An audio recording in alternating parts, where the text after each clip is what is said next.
All right, so this is going to be the practice test for 8.4, 8.5, and 8.6. And 8.4, remember, we started with multiplying and dividing, and it just felt wrong because it was like, shouldn't we learn how to add and subtract these fractions first? But then we talked about how multiplying and dividing is actually a little bit easier with fractions than adding and subtracting, so that's why we did that one first. And these all say simplify each rational expression, and don't forget to state any restrictions on the variable. And the only way we can state those restrictions on the variable is if we can see where the zeros of the denominator are. And the only way we can do that is by factoring. So let's take a look at this, and we can factor both at the same time. Do you see anything we could take out of 4x squared minus 64? Let's take a 4 out.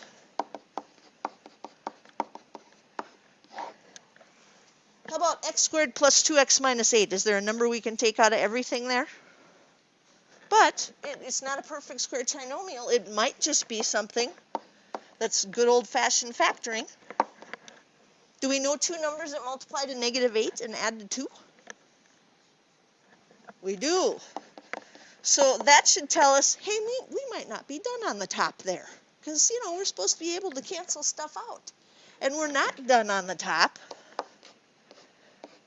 because x squared minus 16 is a difference of two squares.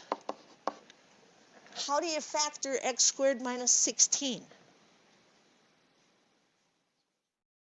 Good. X plus 4 and x minus 4. Remember, they have to be opposites so that we don't get a middle term. Now, we actually could have stopped right here to give restrictions on the domain, because the restrictions for the domain just come from the denominator, not the numerator. But we could stop here as well. We need to get that before we do our canceling. So what numbers are out? Negative 4 and 2 are bad. So x can't be negative 4 and x can't be 2. So we write x not equal to negative 4 and x not equal to 2. Now we can do our canceling. So what do you see that you would want to cancel?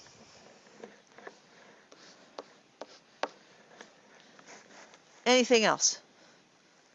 Well, that was kind of anticlimactic, wasn't it? But at least we got something out of there. So on the top, we're left with 4 times the quantity x minus 4 over x minus 2. So we did our job. We simplified it, and then we gave those restrictions on the domain. Let's look at number 2. 3x squared minus 2x, because this is a multiplication problem here. We better try all of our factoring again. What could we take out of 3x squared minus 2x? Yes, let's take that out first. 9x squared minus 12x plus 4. Is there anything we could take out of all three of those? But that might be a perfect squared trinomial. Let's check it out. This is 3x squared. This is 2 squared. If you take 3x times 2 and then double it, do you get 12x?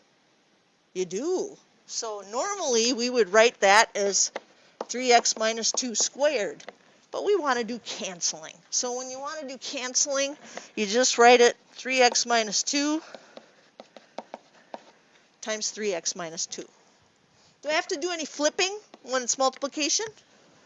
Nope, no flipping. 21x minus 14. Anything we can take out of that? Let's take a 7 out. And then on the bottom, we've got this little x hanging out. So now would be a good time to do our domain restrictions, because we can see everything we have there. And this one is probably a quick and easy one. What number is bad here? 0. So 0 is out. This one we might have to do a little bit of algebra for. We want to know when 3x minus 2 equals 0.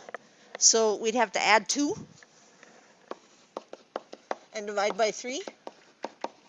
So x can't be 2/3.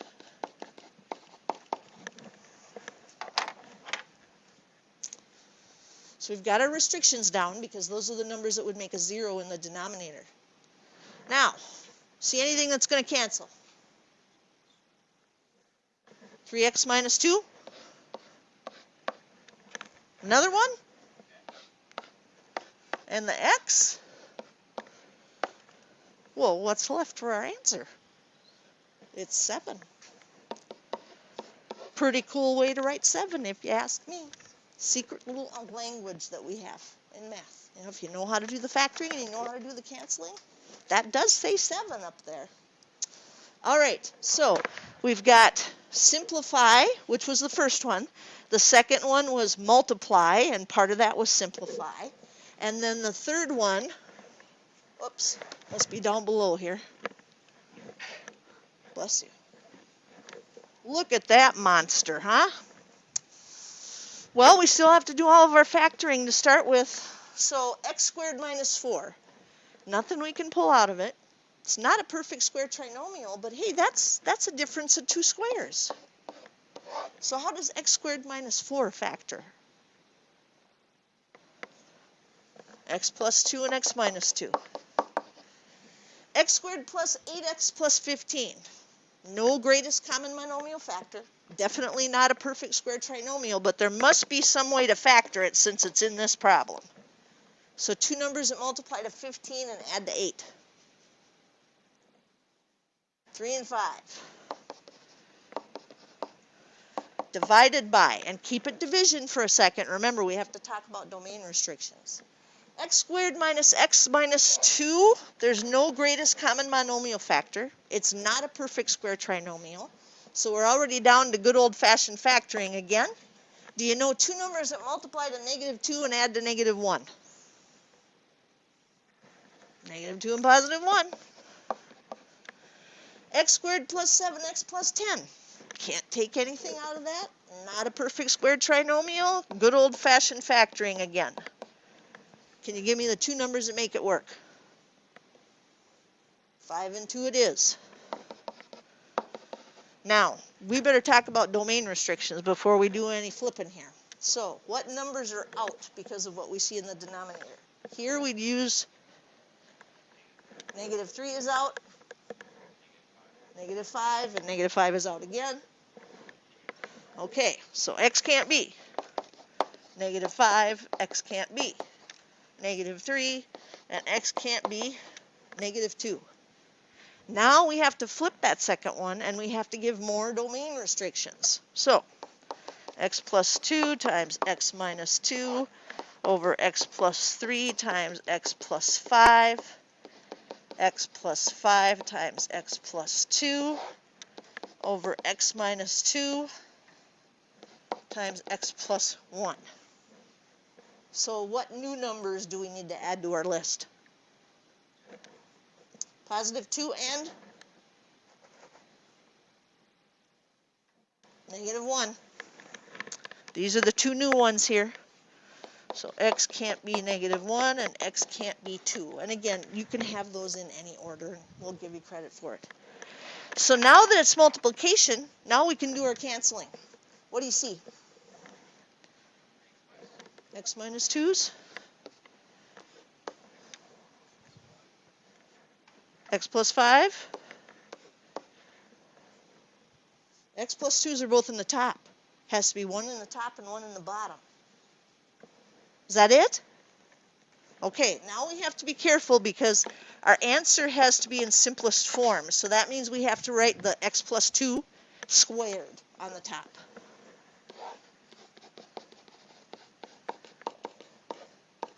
Because again, our answer is in simplest form. So lots of restrictions for that division problem because we had to flip that second fraction to multiply by the reciprocal. All right, so 8-4 was simplify, multiply, and divide. And then we went on to 8-5. And 8-5 was adding and subtracting. Now, remind me again, what do you have to have with adding and subtracting that you don't have to have with multiplying and dividing?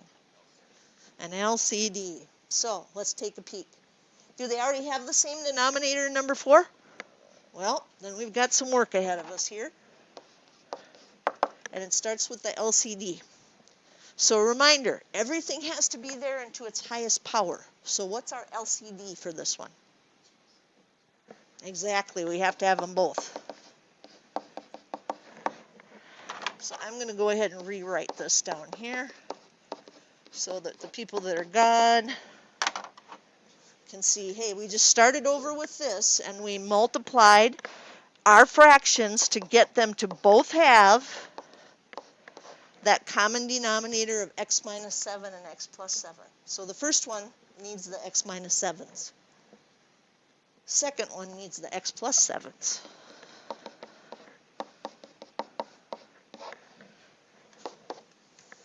Now, we don't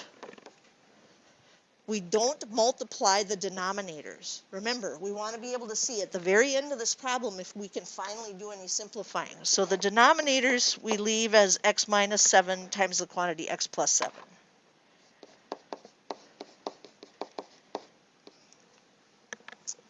But we need to multiply on the top and see what we have. So this will be 3x minus 21 plus something over x minus 7 times x plus 7. I'd like you to help me out with the something. What will we get up there when we distribute that x? X squared plus 7x.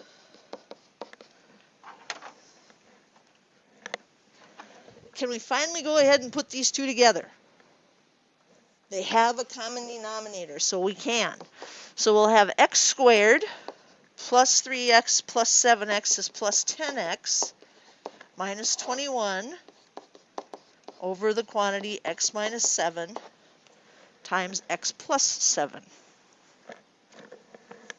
Unless we can factor and cancel. So let's look at this one. Let's see if this is something that we can go ahead and factor and get a little canceling out of.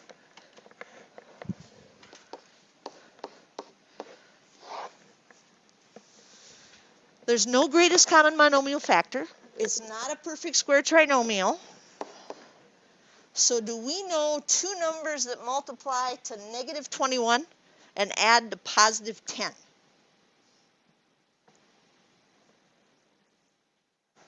It doesn't work, does it? At first you think it does because you're like, well, it's 7 and 3. But one has to be positive and one has to be negative so that we can get a negative 21 here in the back. Well, we were done.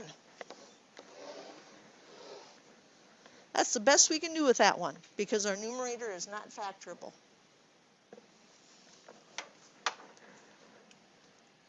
But we had to show we tried. And we did. We tried. Alrighty, take a look at number 5. Are the denominators already factored? One of them isn't.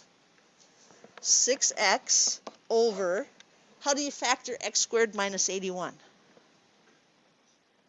Good, difference of two squares, x plus 9 and x minus 9.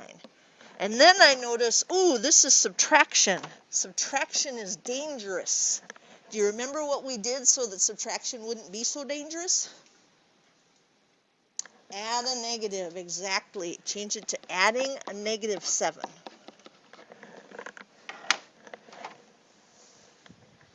Now, we're adding, so again we have to have an LCD. So what would the LCD be for these two? Exactly.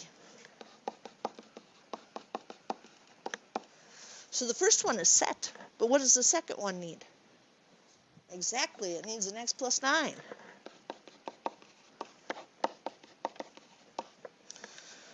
So now we can go ahead and see what we have up here. We've got 6x over x plus 9 times x minus 9 plus negative 7x minus 63 over x plus 9 and x minus 9.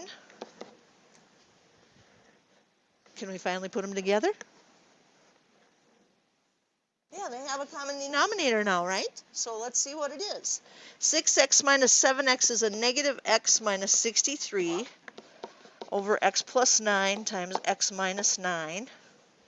Well, there is something we could factor in that numerator. Do you see it? What could we take out? A negative 1.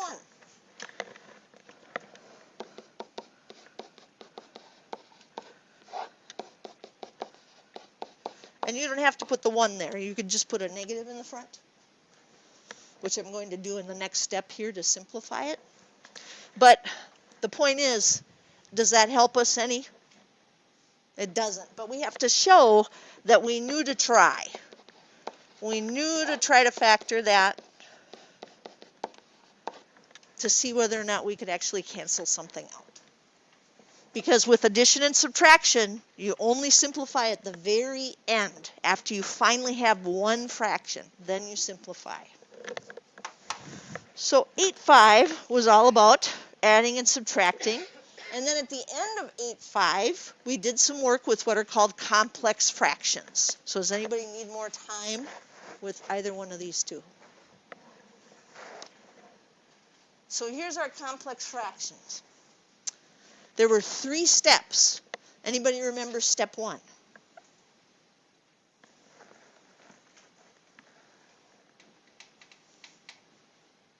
It's been just a few days now. Actually, it was last Thursday. No, it's been too long. Everybody's looking at this and going, I don't remember what we did. Step 1 is get the numerator to be one fraction. So we're going to take the 2 and make it 2 over 1 plus 3 over x. We're going to get a common denominator, and we're going to make this one fraction. So what's our LCD for those 2 little buggers?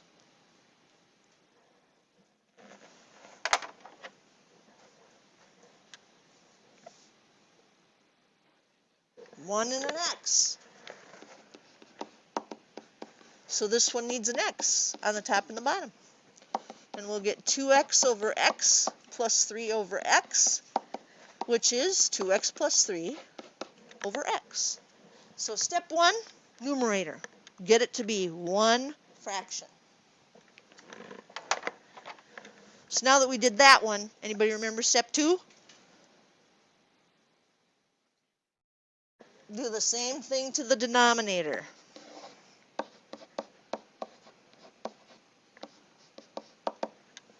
Seven over 1 minus 2 over y. What's the LCD for that one? 1y. So this one still needs a y on the top and the bottom.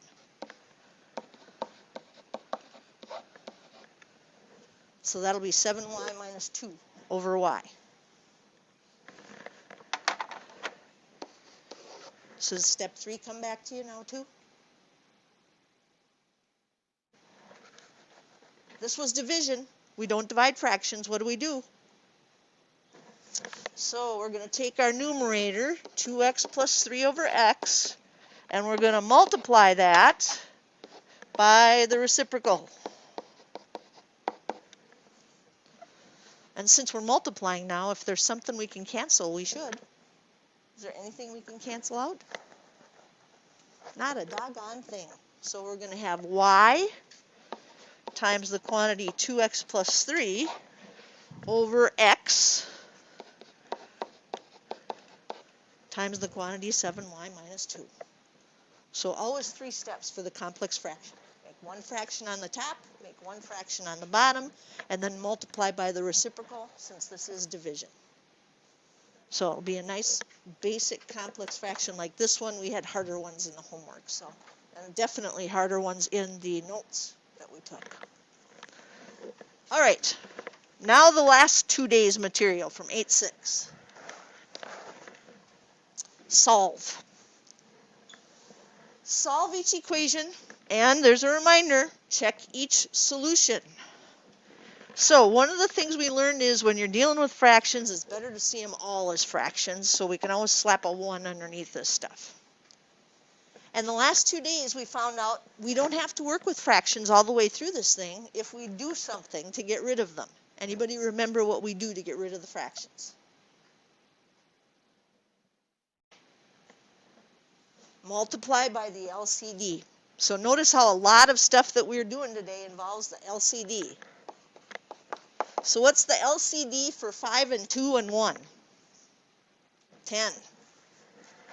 So we're going to multiply all 3 terms here by 10, and we'll be able to do a little canceling. The 5 goes into the 10 twice, so that first term will be 2x. The 2 goes into 10 5 times, so that'll be 5x. And over here we don't have anything to cancel because there's a 1 on the bottom. So it's 140. And then some basic algebra. 7x equals 140. Divide by 7. X equals 20. But we're not going to forget to do what? Yes, we know that sometimes they don't work. So is 20 over 5 plus 20 over 2 really equal to 14? 4 plus 10. 14 it is. So this answer is good. Number 8. I want you to take a look at that one. That one might be a little easier if we can remember how to do these. Anybody remember something that's easier to do with number 8?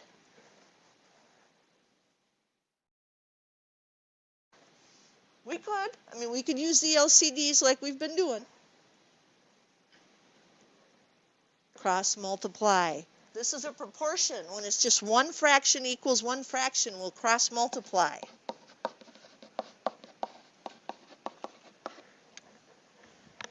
And usually we're pretty good at that. You know, it's one of those skills we've had for a long time. So go ahead and distribute.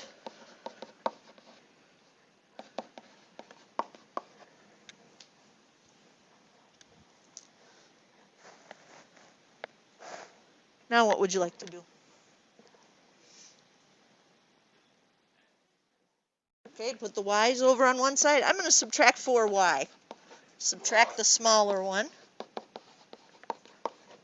so that I can keep a positive y term. Then add 12 to both sides.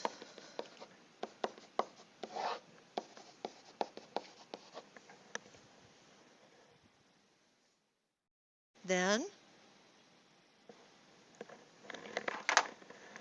divide.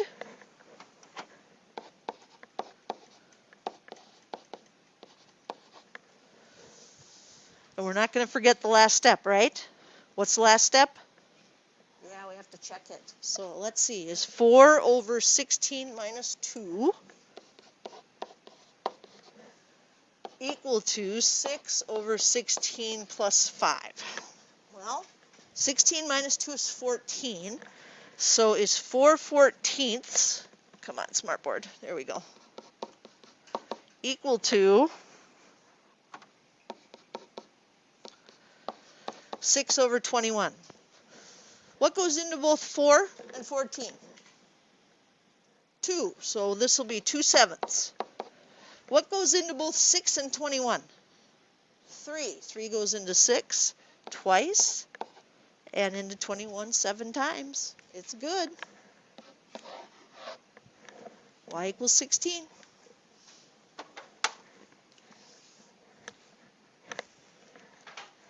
In the same grouping here, we've got problem number 9.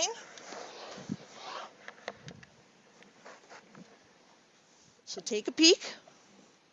How do we start? Yep, got to find the LCD. What will we need for an LCD with this one?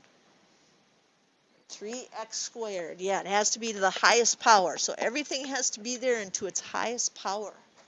Again, I'm going to rewrite this one so that when people look at this later, they can see we took the original and we multiplied by 3x squared. So we're going to be able to do some canceling. A 3 and one of the x's can cancel out of the first one, so that'll leave us with 11x for the first term. What's going to cancel out of the second term? The 3's. So we get minus x squared. What's going to cancel on the right-hand side? X squareds. So this is where I ask myself, is the x squared and the x, is that going to disappear so that I don't have to factor? It's not, is it? So we've got to move everything over to one side. And it's better to have your first term, your x squared, be positive. So let's subtract 11x and add x squared to both sides.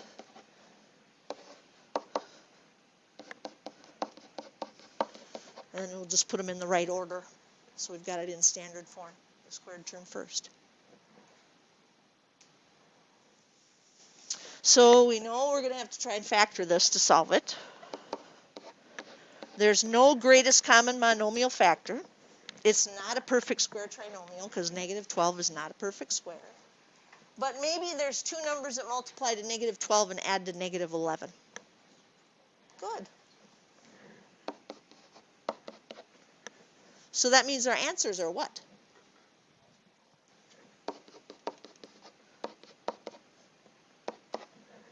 So we'd better check. Let me get this back up here so we can see it. Now let's give it a try. With 12, it'll say 11 over 3 times 12 minus 1/3 equals negative 4 over 12 squared. So that'll be 11 over 36 minus 1/3. Does that equal negative 4 over 144? Maybe you want to use a calculator for this one. Maybe you don't want to do all these fractions in your head. So we've got parentheses 11 divided by 36, parentheses, minus parentheses 1 divided by 3, parentheses, math number 1. This came out to negative 1 over 36. And parentheses negative 4 divided by 144. Math number 1, enter. Well, at least one of them works, right? 12 is good. And the second one, 11 over 3 times negative 1 minus 1/3 equals negative 4 over negative 1 squared. Now this one we might be more likely to do in our head. So this would give us negative 11/3 minus 1/3 equals negative 4 over 1, which is negative 4. Negative thirds minus 1/3 is negative 12/3. What's negative 12/3? What's negative 12 divided by 3? That's good. It works. So both of these are good. So when you think you're done with the test, I want you to go back and make sure you checked each of your solutions from that little grouping of 7, 8, and 9 there. And now we get to number 10. And number 10 is a problem where we didn't want to put one of those we just did yesterday where we were talking about the planes flying and the distances and all of that, but we needed to have a word problem on here that could use the skills we already know. So this says, how many milliliters of 6% saline solution? This is 6% because remember 6% has 2 decimal places added to it, so we've got that 0.006 over there. How much must be added to 100 milliliters of 5%, 0.05, to get 0.9% solution? Use the equation. So I notice this is the piece I haven't used yet. Where do you suppose that needs to go? It is y. So we have to make sure we put the 2 extra decimals in there, and then we could do the math on these. And if you don't remember, multiplying by 100 means you move the decimal over 2 places. You could always just punch these in. Get my glasses on so I'm punching the right stuff in. 100 times 0.05.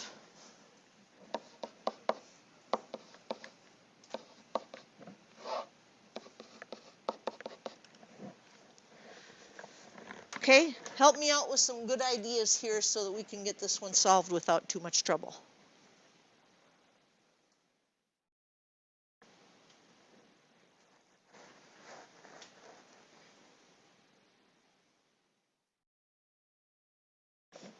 How about if I do this?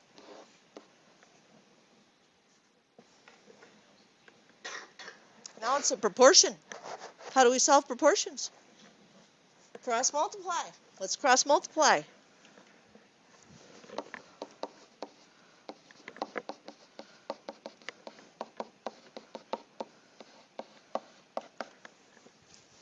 So we'll have to do a little distributing here.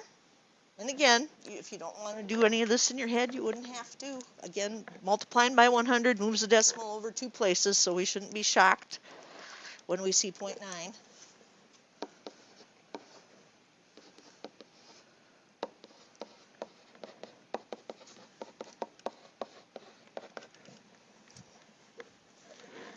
0 looks a little weird.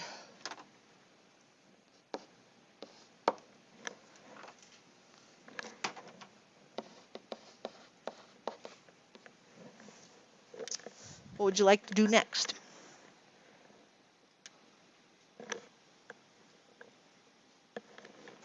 Got to get our x's together. Which one do you want to subtract? Yeah, the 6, because that one's smaller. So let's subtract 0.006x from both sides.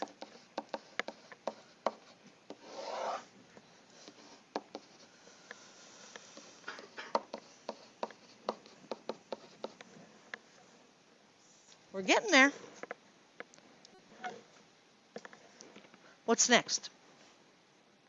Subtract your 90 cents.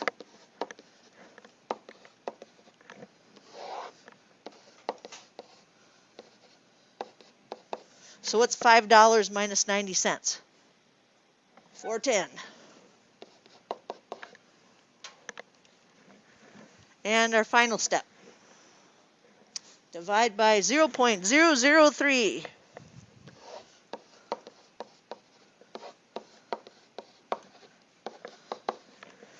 So 410 divided by 0.003.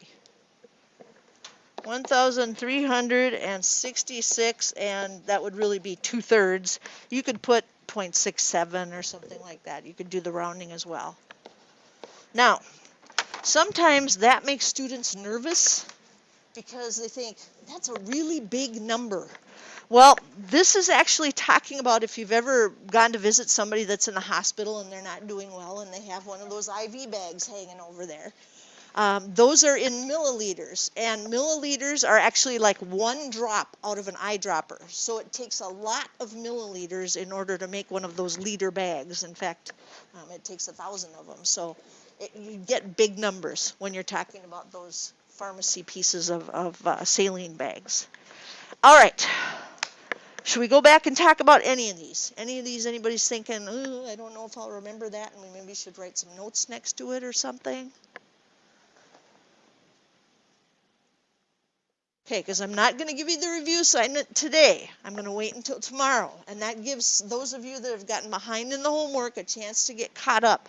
Tomorrow you'll get the review assignment, you'll get a candy partner, we'll spend our whole time working on that. But definitely, tonight it wouldn't hurt to rewatch this practice test once I get it on there.